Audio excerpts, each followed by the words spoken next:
నమస్తే అండి, నేను doctor Srujana, consultant gynaecologist and fertility specialist Indira IVF Warangal.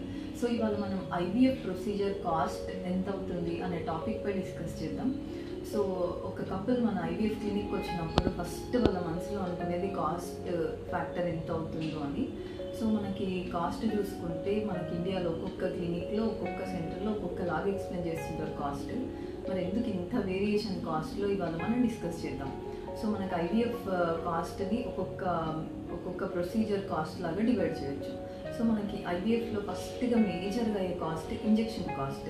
So మనకు ఈ ఐవీఎఫ్ కాస్ట్ గురించి చెప్పాలంటే ఫస్ట్ మనం ఐవీఎఫ్ ప్రొసీజర్ గురించి తెలుసుకోవాల్సి ఉంటుంది. ఈ ప్రొసీజర్లో ఏం చేస్తారు అనేది తెలుసుకోవాల్సి ఉంటుంది. సో ఐవీఎఫ్ ప్రొసీజర్లో మనకు ఫస్ట్ ఎగ్ పెరగడానికి ఇంజెక్షన్స్ అనేవి ఇస్తుంటారు. సో అండాశయంలో అండం పెరుగుదల కోసం. సో ఈ ఇంజెక్షన్ కాస్ట్ అనేది మేజర్ కాస్ట్ అనమాట మొత్తం ఐవీఎఫ్ ప్రొసీజర్లో. సో ఈ ఇంజెక్షన్స్ అనేవి 2 టైప్స్ లాగా ఉంటాయి. సో కొన్ని లో కాస్ట్ ఐవీఎఫ్ సెంటర్స్లో మనకి ఒక type of injections, low quality injections అనేవి ఇస్తుంటారు.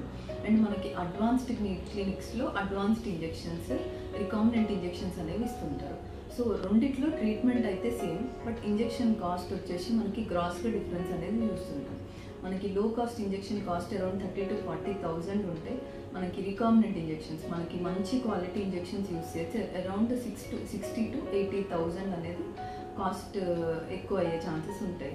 సో ఈ వేరియేషన్ అనేది మనకి మెయిన్గా ఇంజెక్షన్స్లో చూస్తుంటాం. సో మరి మన కొన్ని మెడికల్ కండిషన్స్కి మనం మంచి క్వాలిటీ ఇంజెక్షన్స్ ఇస్తే మనకి ఎగ్ క్వాలిటీ అనేది బెటర్ వచ్చే ఛాన్సెస్ ఉంటాయి. సో ఆ కండిషన్స్లో మనం జస్ట్ కాస్ట్ తగ్గించడానికి లో క్వాలిటీ ఇంజెక్షన్స్ ఇచ్చినప్పుడు మెయిన్గా అవుట్కమ్ మన రిజల్ట్ అనేది డెఫినెట్గా ఎఫెక్ట్ అయ్యే ఛాన్సెస్ ఉంటాయి. సో మనకి ఈ ఇంజెక్షన్ టైప్ అనేది యూజువల్గా పేషెంట్ ఏజ్ని బట్టి, పేషెంట్ బిఎంఐని బట్టి అండ్ పేషెంట్ మెడికల్ కండిషన్ని బట్టి మనకి టైప్ ఆఫ్ ఇంజెక్షన్ అనేది డిసైడ్ చేస్తారు. సో మనకి మంచి ఇంజెక్షన్స్ ఇచ్చినప్పుడు యూజువల్గా ఎగ్ క్వాలిటీ అనేది బాగా వస్తుంది అండ్ ఓవరాల్గా రిజల్ట్ అనేది మంచిగా వస్తుంది. సో ఫస్ట్ చూసుకుంటే మనకి ఇంజెక్షన్ కాస్ట్. సో ఐవీఎఫ్ ప్రొసీజర్లో ఇంజెక్షన్స్ ఇచ్చిన తర్వాత నెక్స్ట్ అండాశయం నుంచి అండం అనేది బయటికి తీస్తారు. సో ఓవం పికప్ అంటాం ఈ ప్రొసీజర్ని. సో ఓపీయూలో మనకు అండాశయం నుంచి ఎగ్స్ అనేవి బయటికి కలెక్ట్ చేస్తారు. అదే రోజు హస్బెండ్ స్పర్మ్తో కలిపి ఫర్టిలైజేషన్ అనేది చేయడం జరుగుతుంది. సో ఒక్కొక్క ఎగ్ లోపలికి ఒక్కొక్క మంచి స్పర్మ్ని ఇంజెక్ట్ చేయడం అనేది సేమ్ డే జరుగుతుంది. సో ఈ ప్రొసీజర్ని మనం ఓవం పికప్ అంటాం. సో ఈ ఓపీయూ అండ్ ఫర్టిలైజేషన్కి మళ్ళీ ఎగ్ పెరుగుదలకి యూజువల్గా మనకి 30,000 to 40,000 యూజువల్గా ఛార్జ్ చేయబడుతుంది. సో మనకి ఈ ఎంబ్రియో ఫామ్ అయిన తర్వాత, పిండం ఫామ్ అయిన తర్వాత దాన్ని కల్చర్ చేసే కండిషన్స్ అండ్ ఓవరాల్గా మనకి ఐవీఎఫ్ ల్యాబ్లో ఉండే క్వాలిటీ కంట్రోల్ అండ్ ఏసెప్సిస్ కంట్రోల్ ఇవన్నీ చేయడానికి సో ఈ ల్యాబ్ కూడా డిఫరెంట్ టైప్స్లో ఉంటుంది. మనకి లో కాస్ట్ సెంటర్స్లో ఈ బేసిక్ ల్యాబ్ ఉంటుంది.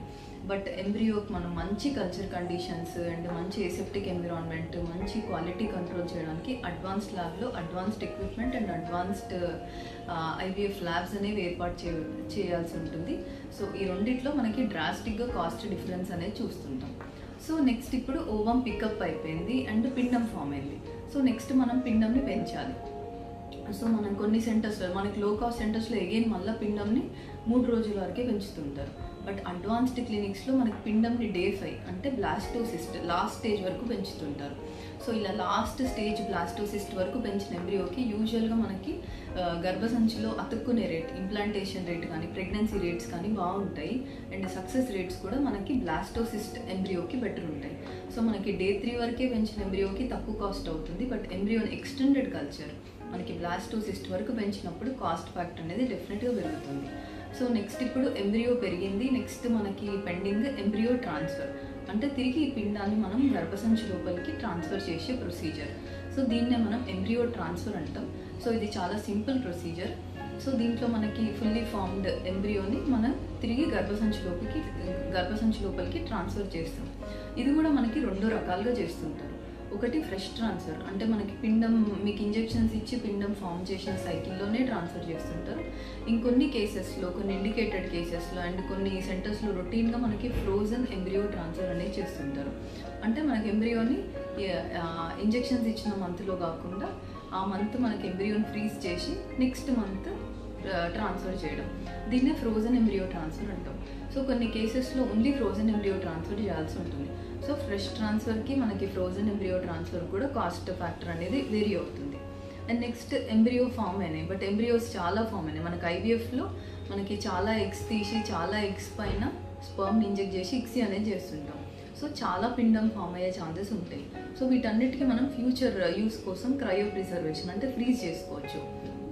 సో ఈ ఫ్రీజింగ్ మెథడ్స్ కూడా డిఫరెంట్ సెంటర్స్లో డిఫరెంట్ టెక్నిక్స్ యూస్ చేస్తుంటారు. కొన్ని సెంటర్స్లో స్లో ఫ్రీజింగ్ మెథడ్స్ యూస్ చేస్తుంటారు అండ్ కొన్ని సెంటర్స్లో అడ్వాన్స్డ్ ఫ్రీజింగ్ మెథడ్స్ విట్రిఫికేషన్ లాంటివి యూస్ చేస్తుంటారు. సో మనకి ఫ్రీజింగ్ టెక్నిక్ అనేది మంచిది యూస్ చేసినప్పుడు ఎంబ్రియో క్వాలిటీ అనేది మంచిగా మెయింటైన్ అవుతుంది. మనకి ఫ్యూచర్లో మళ్ళీ ఒకవేళ మనకి ఐవీఎఫ్ ఇప్పుడు ఒక బై మిస్టేక్ మనం ట్రాన్స్ఫర్ చేసినాం, నెగిటివ్ వచ్చింది అంటే కూడా మనం బాధపడాల్సిన అవసరం లేదు. ఎందుకంటే మనకి మంచిగా ఫ్రీజ్ చేసిన ఎంబ్రియోని ఇమీడియట్ నెక్స్ట్ సైకిల్లో ట్రాన్స్ఫర్ చేసుకునే ఛాన్సెస్ ఉంటాయి. సో అట్లా మనకి ఫ్రీజింగ్ మెథడ్ బాగుంటే మనకి నెక్స్ట్ యూస్కి బాగుంటుంది అండ్ సక్సెస్ రేట్స్ కూడా బాగుంటాయి. సో ఒకవేళ మనకి ఫ్రీజింగ్ మెథడ్స్ బాగాలేవు అండ్ ఐవీఎఫ్లో మనకి లో క్వాలిటీ ట్రీట్మెంట్ యూజ్ చేసినాం, లో కాస్ట్ యూజ్ చేసినాం అండ్ ఎంబ్రియోస్ ఎక్కువ లేవు ఫ్రీజింగ్ అంటే అప్పుడు మనం మళ్ళీ కంప్లీట్ సైకిల్ అంటే మళ్ళీ ఇంజెక్షన్స్ ఇచ్చి మళ్ళీ పిండం ఫామ్ చేయాల్సి ఉంటుంది. అదే మనకి ఎంబ్రియో ఆల్రెడీ ఫ్రీజ్ చేసి ఉంటే ఓన్లీ చిన్న ట్రాన్స్ఫర్కి మాత్రమే పేమెంట్స్ అనేవి ఉంటాయి. సో ఇది మనకి embryo freezing and transfer. So మనకి ఈ పిండం అనేది గర్భసంచి లోపలికి ట్రాన్స్ఫర్ చేసిన తర్వాత కొన్ని మెడిసిన్స్ అనేవి ఇస్తుంటారు. సో సెంటర్ని బట్టి అరౌండ్ 10 to 15 days యూజువల్గా మనకి మెడికేషన్, ఇంజెక్షన్స్, ప్రెగ్నెన్సీ సపోర్ట్ కోసం పిండం మంచిగా అతుక్కోవడానికి సపోర్ట్ కోసం హార్మోన్స్ అనేవి ఇస్తుంటారు. సో ఈ 10 to 15 days ఇంజెక్షన్ కాస్ట్ కూడా అరౌండ్ 15,000 to 25,000 అయ్యే ఛాన్సెస్ ఉంటాయి. సో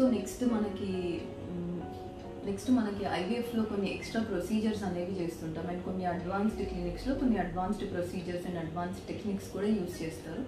సో కొన్ని ఎక్స్ట్రా ప్రొసీజర్స్ అంటే హిస్ట్రోస్కోపీ, సింపుల్ మన గర్భసంచి పొర చాలా పల్చగా ఉంది లేకపోతే గర్భసంచి లోపల ఏదైనా చిన్న కంతిలాగా ఉంది అంటే చిన్న ప్రొసీజర్. కొంతమంది రొటీన్గా కూడా ప్రీ ఐవీఎఫ్ హిస్ట్రోస్కోపీ చేస్తుంటారు.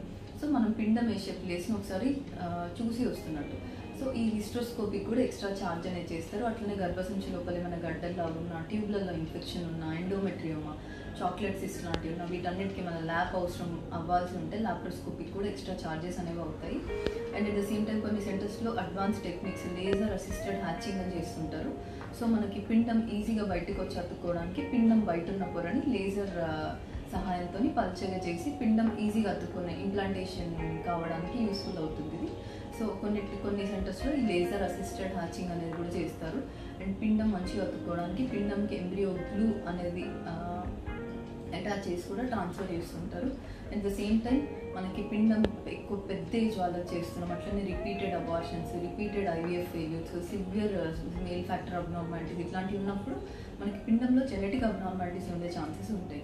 సో అవి మనం ట్రాన్స్ఫర్ చేసి తర్వాత మన ప్రెగ్నెన్సీలో ప్రాబ్లమ్స్ ఫేస్ చేసే పొజిషన్ ఉన్నప్పుడు మనం ఇప్పుడున్న అడ్వాన్స్ టెక్నాలజీతో ప్రీ ఇంప్లాంటేషన్ జెనెటిక్ టెస్టింగ్ అంటే ముందే మనం పిండం పైన జెనెటిక్ టెస్టింగ్ చేసి మంచి జీన్స్ ఉన్న పిండంని తిరిగి గర్భసంచి లోపలికి ట్రాన్స్ఫర్ చేసే పాసిబిలిటీ ఉంది ఇప్పుడు. సో ఈ ప్రీ ఇంప్లాంటేషన్ జెనెటిక్ టెస్టింగ్కి కూడా మనకి ఎక్స్ట్రా ఛార్జెస్ అనేవి అవుతుంటాయి. సో ఓవరాల్గా మనకి ఐవీఎఫ్ కాస్ట్ వచ్చి అరౌండ్ 2 to 3 lakhs ఓవరాల్గా అయ్యే ఛాన్సెస్ ఉంటుంది.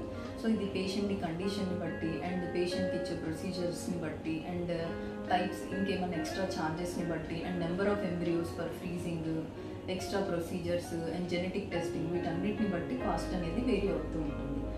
సో దీంట్లో మనకి ఇంపార్టెంట్గా మనం అర్థం చేసుకోవాల్సింది ఏంటంటే మీకు ఫస్ట్ 1 lakh అని చెప్పాము అండ్ నెక్స్ట్ మళ్ళీ procedures, injections cost, medicine cost ఇవన్నీ యాడ్ అవుతూ వచ్చినప్పుడు మనకు ఆల్రెడీ ఇన్ఫర్టిలిటీ అంటేనే చాలా స్ట్రెస్ ఉంటుంది. దాంట్లో మనకి దాంతోపాటు ఒక ఫైనాన్షియల్ స్ట్రెస్ కూడా యాడ్ అయితే అది చాలా ప్రాబ్లమేటిక్. సో మనకి ముందే మనం ఫైనాన్షియల్ కౌన్సిలింగ్ అనేది చేస్తే కపుల్ ముందే ఫైనాన్షియల్గా ప్లాన్ చేసుకుంటుంటే వాళ్ళకి ఫ్యూచర్లో ఫైనాన్షియల్ పరంగా కూడా స్ట్రెస్ కాకుండా ఐవీఎఫ్లో మనం అవాయిడ్ చేయొచ్చు.